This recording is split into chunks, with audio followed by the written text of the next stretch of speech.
Hello again. I'm back with another clock to repair, and at first glance these two clocks look rather similar. One thing I've tried to do with my videos is not show the same clock twice, but I think there may be enough differences in these to make it worth seeing. This one is one of the first ones that I restored. It is a Hammond Ravenswood clock. This one is advertised as the Hammond New Ravenswood, and the difference is this is a regular synchronous clock and this one is an alarm clock. Both of these are from the 1930s, which makes them around 90 years old, and I can show you some advertising that Hammond did for these clocks.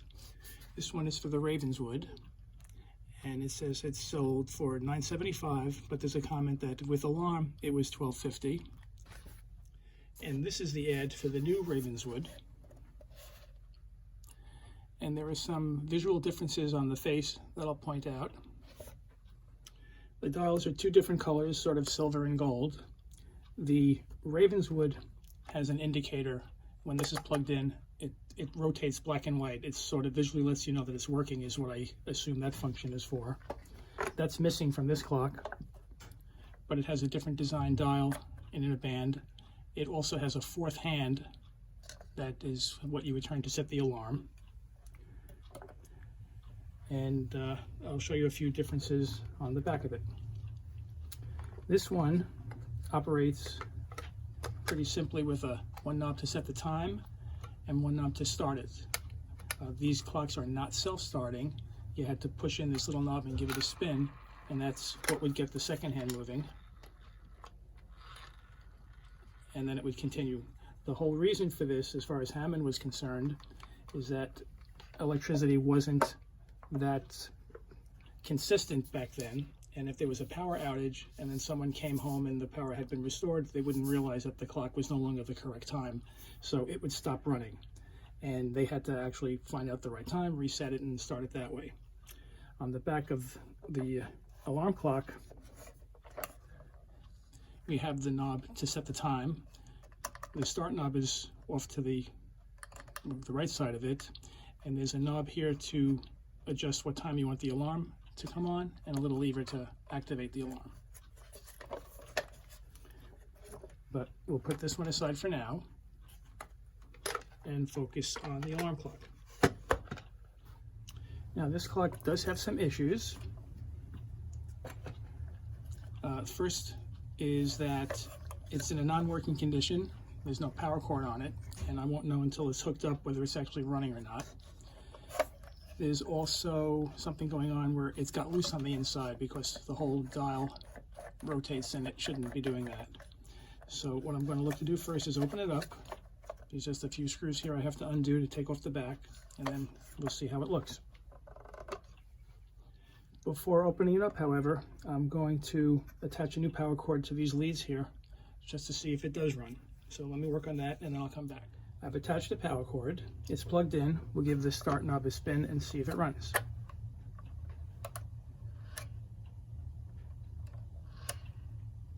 It's not running. Okay. The most likely reason is because these clocks are powered by an oil-filled rotor, and the oil in them tends to dry up and gum up the gears and freezes the rotor. And at that point, you need to take the rotor, open it up and clean out the old oil and relubricate it to get it working again. I'm sure we'll end up doing that with this clock. But as I mentioned at the start, let's remove the back and see what we find. Before I can remove the back, however, I need to remove the start knob and the alarm knob. These are screwed onto stems underneath, and they're very tight. I have to grip the stem with a vice grip to unscrew them. So let's give that a try.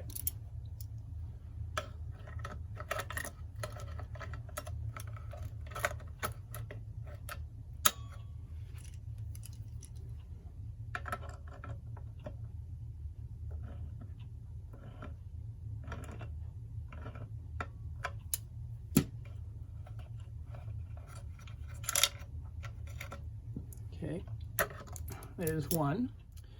To remove the alarm set knob, there's an arrow on the front telling you which way to rotate this.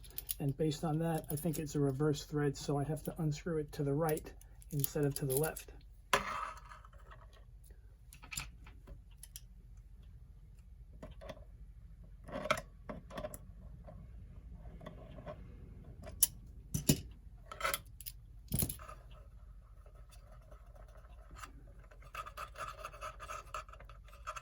Okay, now we can undo the 3 screws.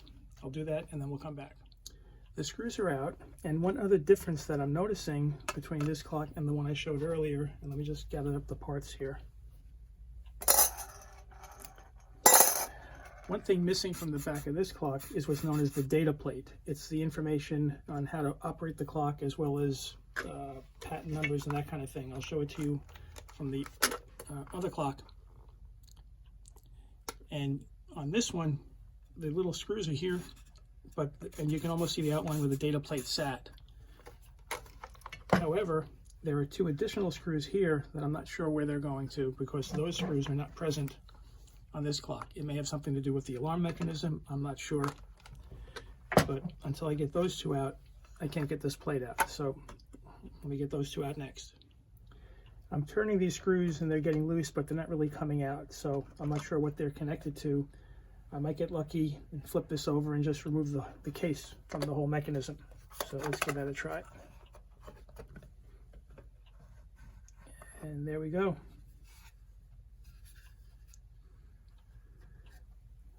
Let's take a closer look at this now. Actually, let's put aside the glass.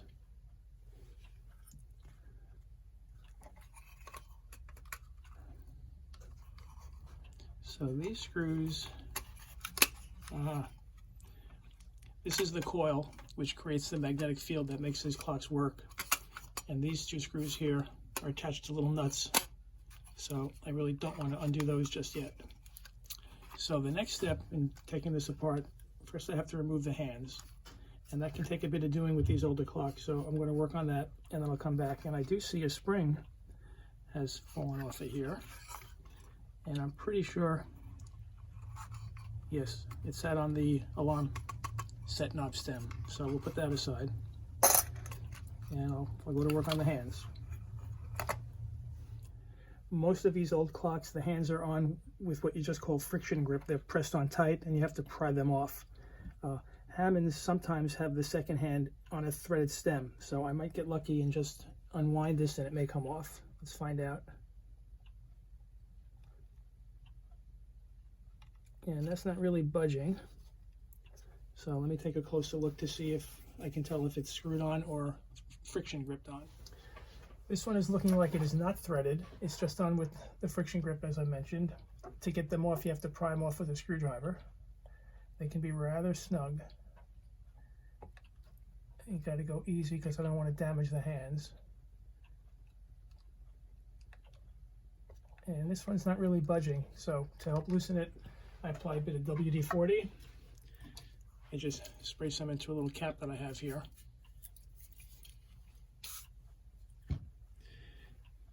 And then just brush it on a little bit.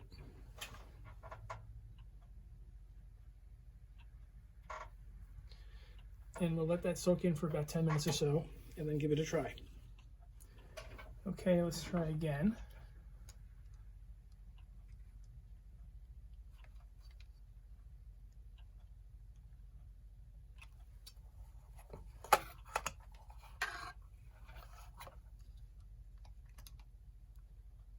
Got it. All right. There's a little nut holding these 2 hands on, which I have to unscrew next. And I'm going to apply a bit of WD-40 to this one as well, and give it a few minutes.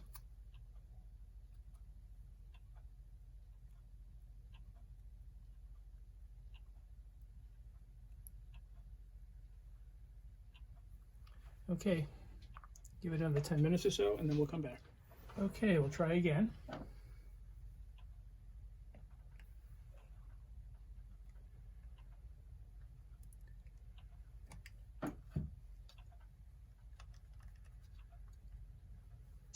Okay.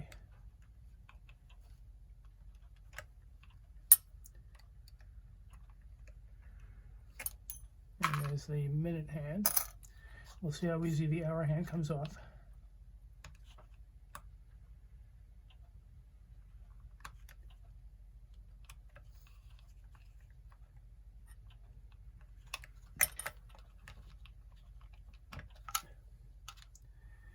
To take off the alarm hand, I don't want to scratch the dial, so I'll slip a piece of cardboard under it.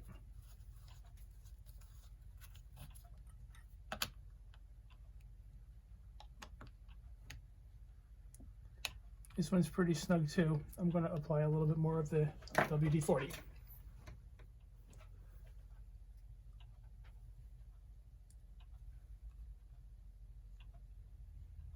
And we'll give this one a few more minutes.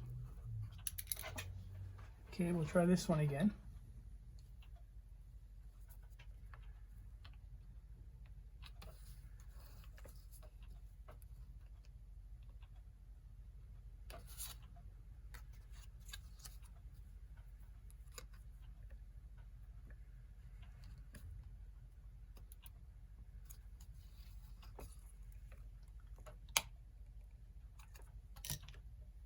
Very good.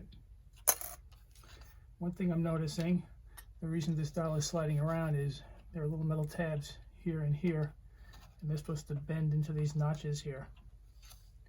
And obviously they got bent out, but now the dial comes off. We'll have to work on that later.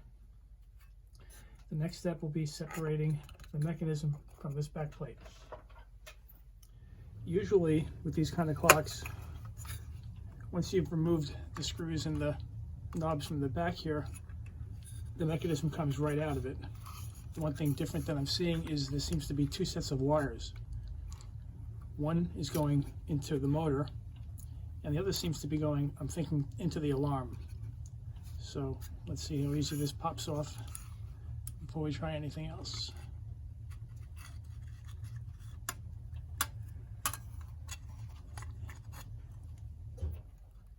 Okay. Wow, it's pretty grungy in there.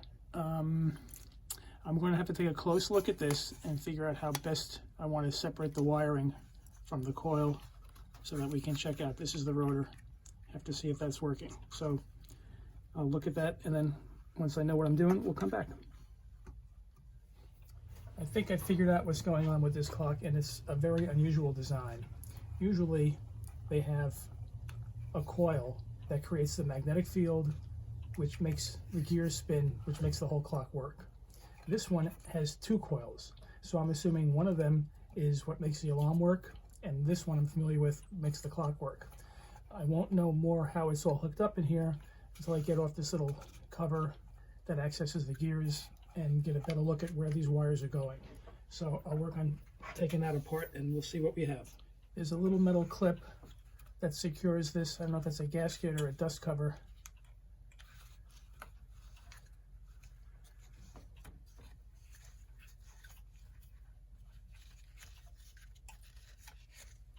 Okay, and once that's removed, you can see how the gears are on the inside here. And what I'm going to do next is I have to check the rotor here because I'm pretty sure it's frozen, and that's the main reason why this clock isn't running.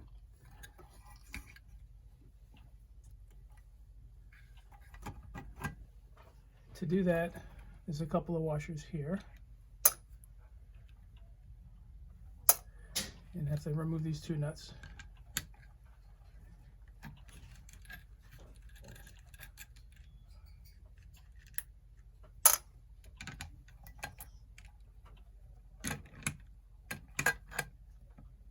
That one is tight.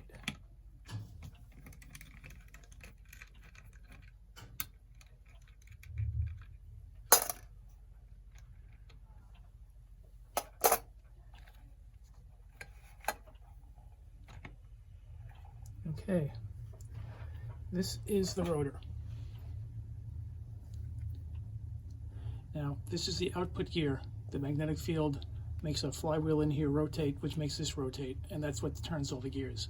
When you give these a spin, it's supposed to freely turn for 15 or 20 seconds. It's barely budging. So this needs to be opened up and the old oil drained out of it. And the way that's done is underneath this black here is solder covering a little plug, and I have to melt away the solder, remove the plug, and then clean out the old oil. That'll take some doing to set that up. I'll get it all in position and then we'll come back. And I'm also noticing this black on here, it's really old leaked oil. It's everywhere. It's a real mess. To do this, I'll secure the rotor in a clamp. I'll have to start melting the solder, And once enough of it is melted away, I'll pry the plug out with a small screwdriver. I'll just start melting it just to show you.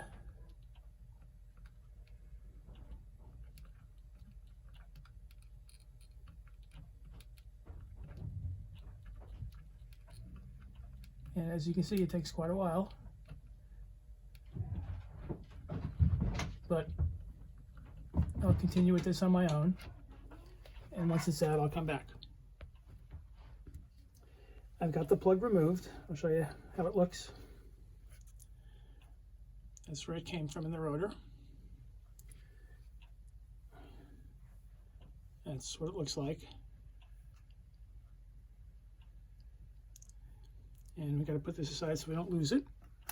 And the next step is to clean out the old grungy solid oil that's hardened up in there. I'm going to fill the rotor with liquid wrench.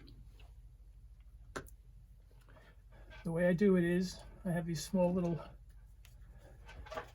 applicator bottles, and this has liquid wrench in here. And you want to fill it up about halfway.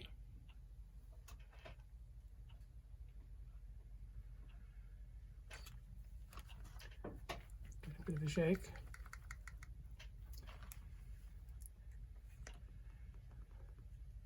Fill it the rest of the way.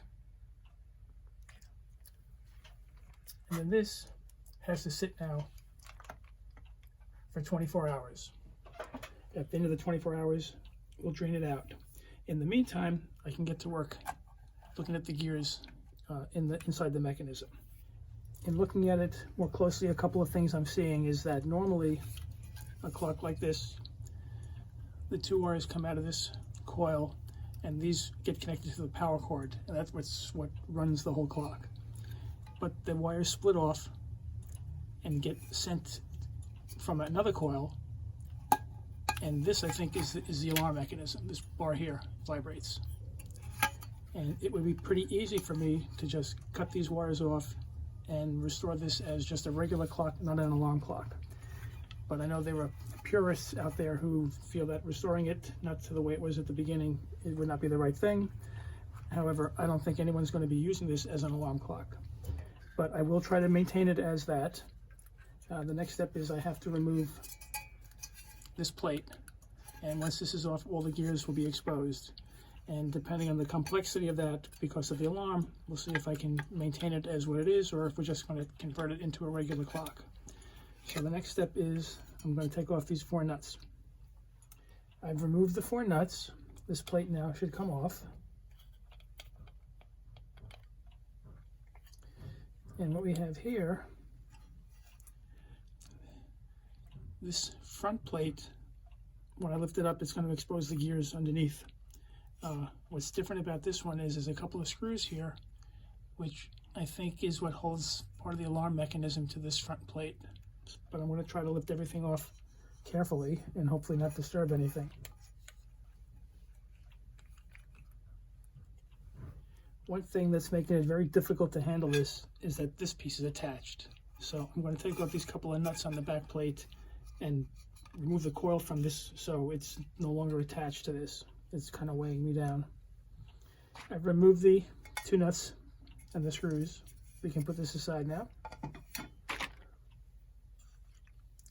Here's what I think is the coil that goes to the alarm. And now I'll see if I can get this top plate off. I'm also seeing pieces dropping off of here. These are little lock washers that came from these screws, so we'll hold on to those.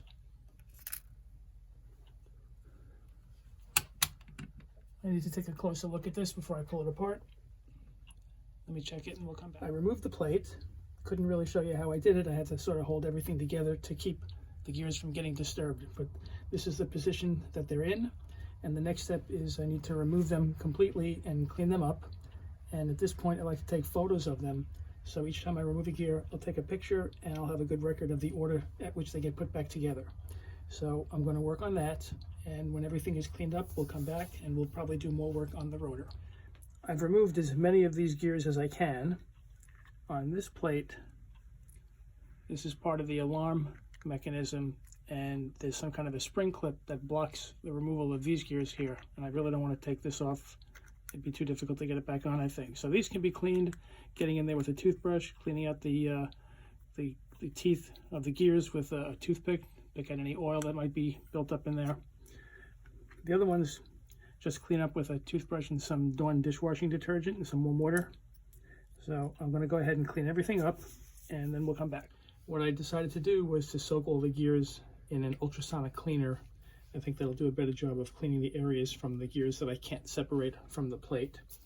And while that gets cleaned, I'm going to work on the rotor. Well, it's been soaking now for 24 hours. And I have to drain the liquid wrench that's in here. You just have to shake it out. And you can see it comes out green, and that green is the old oil that's been loosened up in here. And it'll take a few minutes to get this totally clean and empty. I'll do that, and then we'll come back. I've got all of the liquid wrench drained out of the rotor. And as you see now, if I give the output gear a spin, it's spinning much more freely, although not as free as it should be. So the next step is going to be to fill it up again, this time with 3-in-1 oil. Again, fill it about halfway.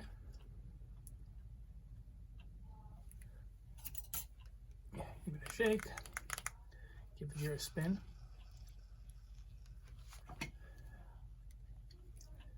Fill it the rest of the way.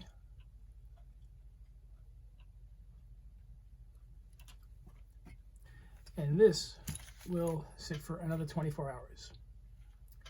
During that time, we'll come back and I'll take a look at the gears. They should be nice and clean by now, and we'll look at trying to reassemble them.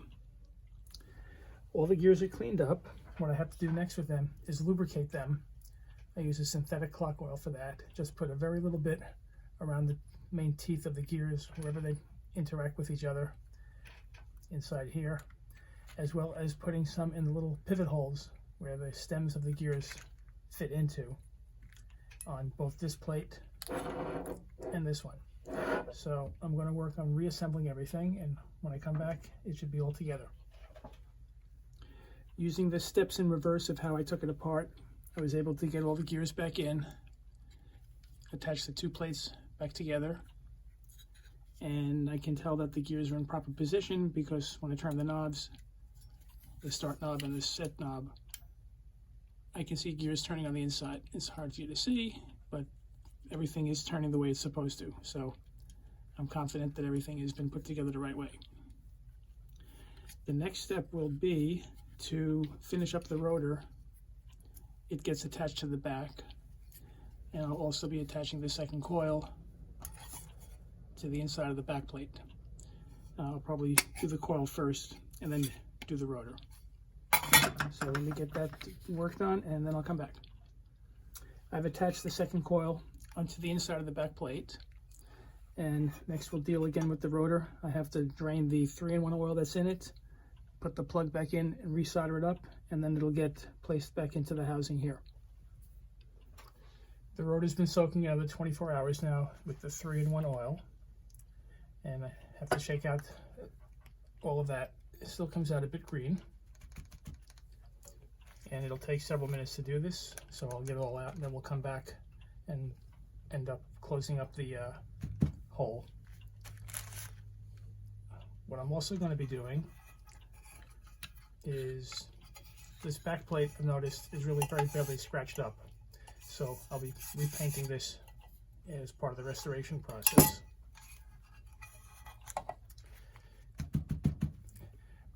Once this is emptied, prior to sealing it up, I will be considering whether I have to add a little bit more lubrication, perhaps some synthetic clock oil, but I'll know more once everything's cleaned out of here. I removed as much as I could of the 3-in-1 oil from the rotor, and now I'm going to let it sit and continue to drain another 24 hours to get as much of it out of it as possible. In the meantime, I'll remove the plate from this coil and work on painting it, and then when I come back, we'll finish up the rotor. I'm noticing with the rotor, it is spinning more freely, but not as freely as I would like. And it's also, I think, a bit noisy. I don't know if you can hear this or not.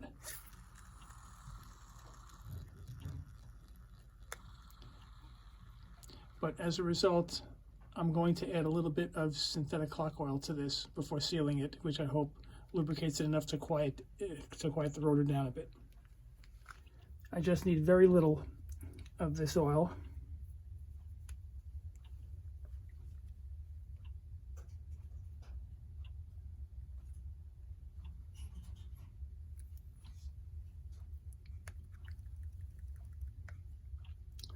Now, I'll fit the plug back into it and resolder it.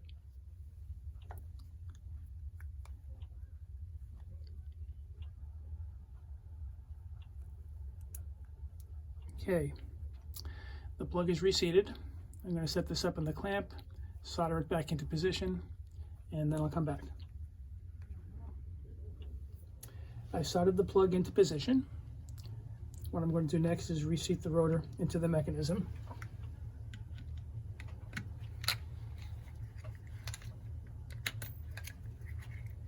And then we'll secure it.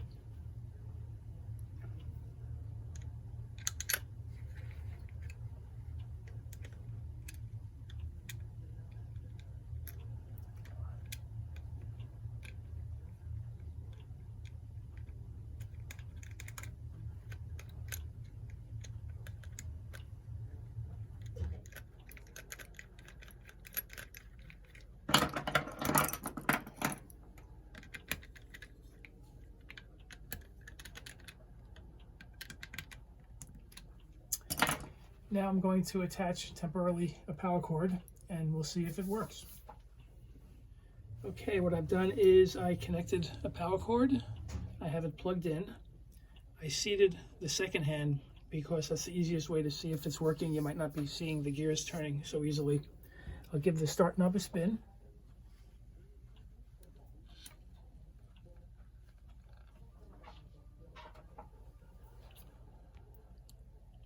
And it's running. So far so good. What I'm going to do next is clean up all the other parts to the clock. The glass, the dial, the hands, as well as the case. This is made out of Bakelite. And once all that's cleaned up, it'll be time to reassemble the whole thing. I've cleaned up all the parts, the dial, the glass, the hands, the case, and I painted the back, so that's looking good again. The next step is I'm going to reattach the mechanism onto the back of the back plate here. I've done a couple of things here. One is I've reattached the mechanism, what I think is the alarm, to the plate. And the other thing is I tried to get the alarm to function, and no matter how I work it, no matter which way I have the lever, no matter how I set the alarm hand to, it's just not working. I cannot get the alarm to go. So I'm going to continue restoring it just as a regular clock. I won't be putting the alarm hand back on the dial. We won't need it now. And the next step is going to be to position the dial back over it. This time I have the little tabs that I've bent back into position here and here. And when I place it in here, I just have to bend them down into these little slots and that'll secure it. So let me do that, and then I'll work on getting the hands on. I have the dial on. Next, I have to put the hands on, but it has to be synchronized because the minute hand only sits one way. I put that on first. I have to secure it with a little nut here.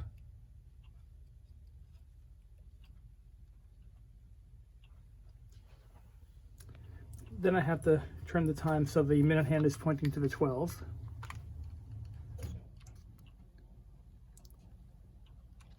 Then I'm going to remove the minute hand, place the hour hand at 12, then the minute hand goes back over that, and then the clock will be synchronized correctly.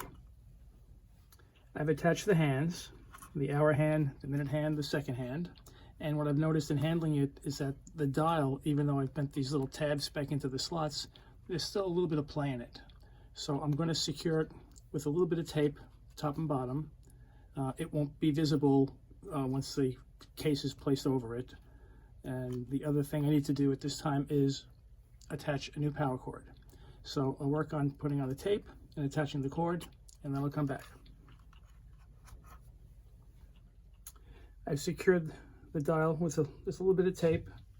I've attached a new power cord, positioned the glass over it, and now I have to slide the case over it and secure it.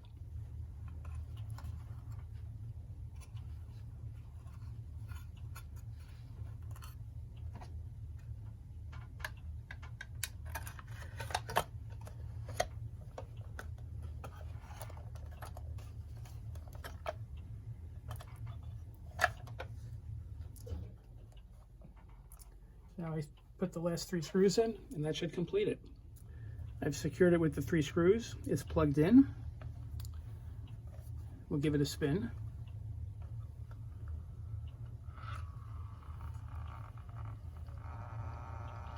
And it's off and running. One thing about these Hammond clocks, if you can hear it, when they're tilted, they're noisy.